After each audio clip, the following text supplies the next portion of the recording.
So let's get straight on with the next guest. Please come to the stage and join me here, Gorazd Božič.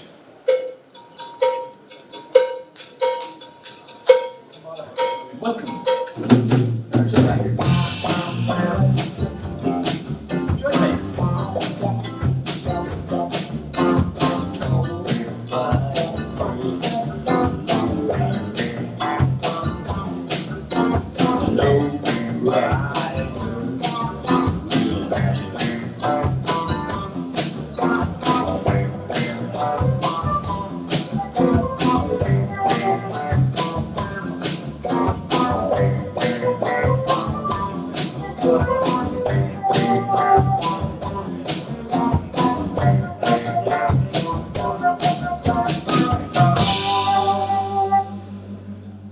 Thank you very much. Very good indeed.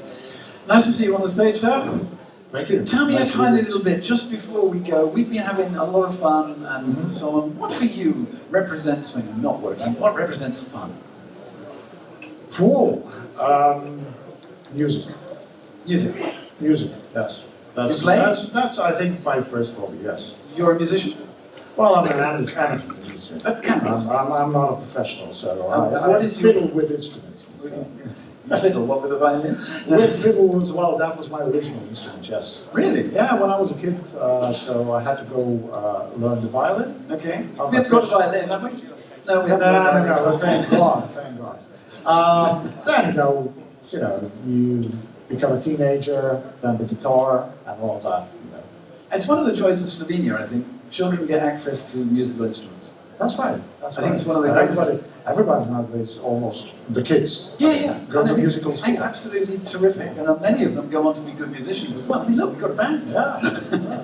Sir, the floor is yours. We need to know about SI-CERT Slovenia. Thank you.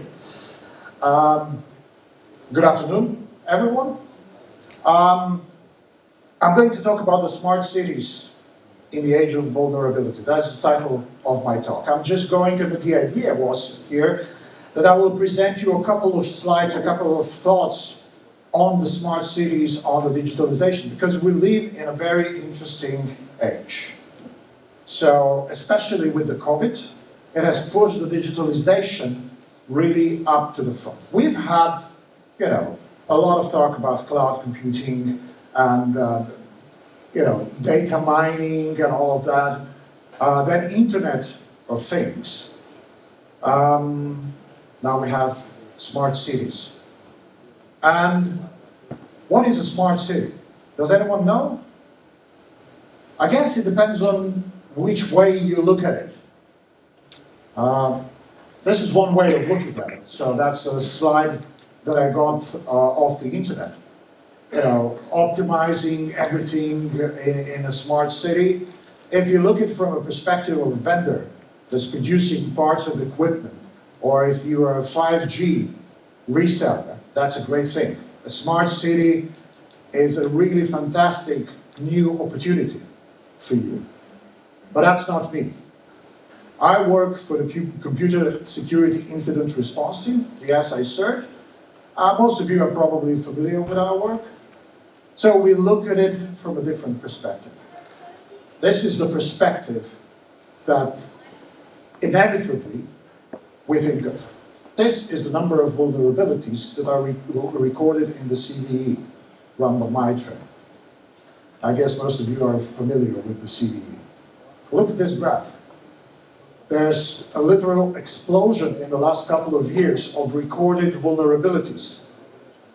Now, will smart cities be immune to these vulnerabilities? Will we use any other sort of development environments? Probably not.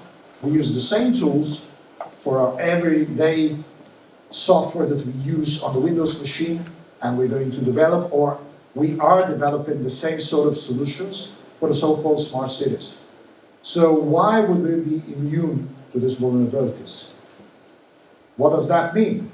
This number of vulnerability means that we'll have our smart cities stricken with holes, with security holes.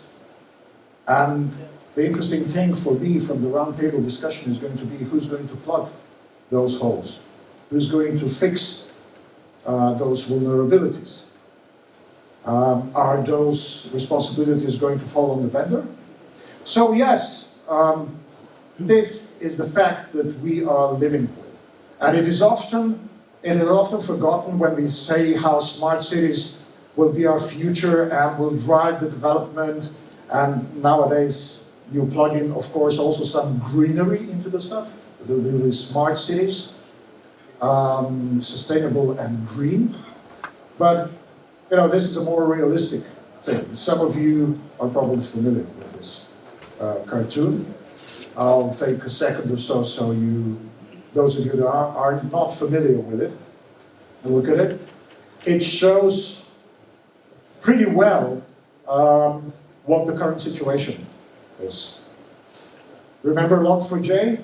I don't know if you've been, if you are familiar with that, but for us, in the SI-CERT community, this has been a big thing.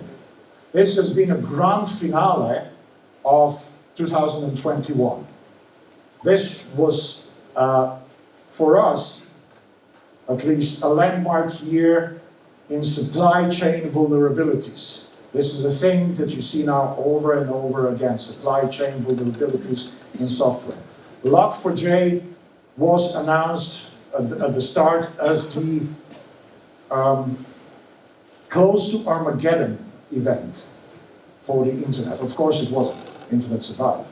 Those of you that are in business for more than 8 years will remember a similar event. That's Heartbleed. And it goes to the same picture that's on this slide. Both OpenSSL and Apache Log4j are being developed by a couple of persons in their own free time. This is maybe also a time for a bit of a reflection on our economy. How are we constructing things so that everything relies, as here you see, a random person in Nebraska doing something in their own free time.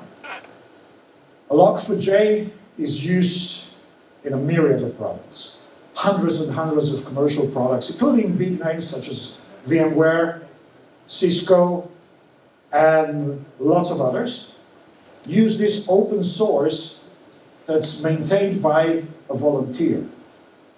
Is this a kind of a sound way to kind of build up your economy? Can we expect this to be really stable? Will it resist to various anomalies? Probably not. So there are now talks on how the industry should finance and help the open source community as well. But still, remember, the title is Smart Cities. And this is one of the smart cities. Who's going to plug the holes? Who's going to discover those? Who's going to report them? How are we going to report them? How are the governments going to react?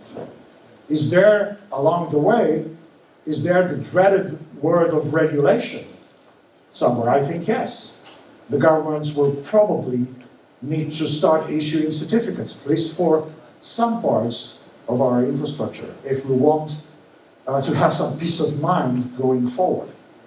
And here we have a couple of terms that I've put here in this small tag cloud that I think would be nice if we think about in the roundtable discussion. Who's going to perform each role? Are vendors going to be liable for this? We can already see this happening, because remember SolarWinds? I mentioned last year basically started with SolarWinds. Okay, SolarWinds was December 2020 or somewhere like that.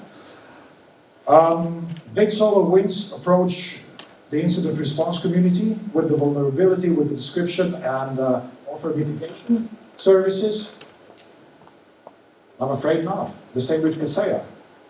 Was Microsoft forthcoming? Yes, but also sometimes evasive. Why? Because of the legal question of liability. Who's going to be liable for the security vulnerabilities when we spread it all around our environment? And of course, there's another buzzword that you hear nowadays. Is this going to solve our problem? Is artificial intelligence going to be something that's going to help us? If yes, and if you know of such a product, I would be very interested to know. Because so far, we don't have a solution that would be something of an artificial intelligence and could help us here. It's still manual labor, if you will. So we'll have to work hard on this. And what is the way forward? So this is the question that I'm putting forward to the roundtable discussion. Who's going to perform each part of the work in securing our digital future? Are you ready to step into this smart cities? I mentioned, yes, Log4j was announced as the Armageddon of the internet by some. It didn't happen. So you may say, well, what's all the panic? Everything works, right? Well, on the other hand, each of those vulnerabilities is another tool in the tool belt of threat actors, of criminals that will exploit our infrastructure. That is for sure. And another thing, which is not technological, is when we start thinking about vulnerabilities in software, why do we have such a problem with it? Because, everything is vulnerable. My backpack sitting there by a person that I don't know is vulnerable, maybe, to picking up some of the things. But I trust that this won't happen, because this is how things are. Because we operate in an environment where we have some expectations, and we can judge on the things that are realistic to happen and things that are not realistic. How does that translate into cyberspace? Why don't we have that here? Is it up to us to start thinking about a kind of a global agreement by everyone? We know that the threat actors originate from certain parts of the world where there are lax regulations on how to fight cybercrime, for instance. We know that the state-sponsored activities by big countries are a problem. Does that mean that we need to have some sort of a global agreement on this? But I digress.